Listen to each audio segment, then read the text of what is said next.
bikura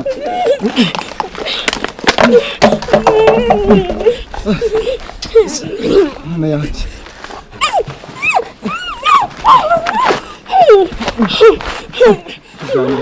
tuganira ibintu byinshi ibintu ushaka kuvuga ni ibiki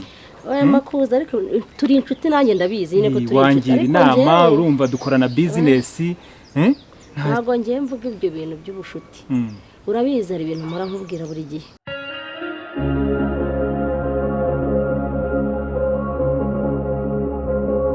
mujya muganira ni inshuti yawe yego cyane inshuti yanjye yewe naramuganije ariko numva arimo arambwira ituntu tudasobanutse neza ariko nkawe w'inshuti yawe ahubwo nakubaza nti nta kintu mujya muganiraho ngo wumve ko mu biganiro byanyu hari akananagamo ko kugira icyo yibwira mba numva nkikeneye gusigasira business nabonye umwuzukuru none se business isubiye inyuma nibwo wakwishima ntabwo yasubira inyuma kubera ko ashatse umugore nkeneye umukazana n'umwuzukuru papa warababaye cyane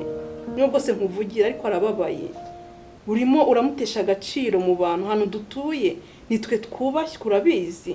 ntawe ukoresha amakuru ngo abure kuduhamagara ajye gusaba cyangwa aba ajye kumusaba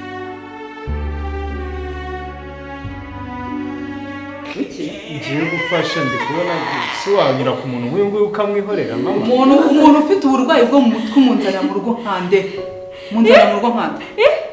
ariko umuntu yamuvuza agakira yamwitaho aha se niho umuntu hasimbuye ibitaro by'indera aha niho hasigaye muri kuri abo bantu turi kuri level zimwe kimba numva icyo mbakeneyeho ni iki se n'urukundo mbakeneyeho naga ni level mbakeneyeho se ni amafaranga se nagira ngo babwire nk'umuryango twicaye turi kumwe twese uyu mukobwa nyina amahirwe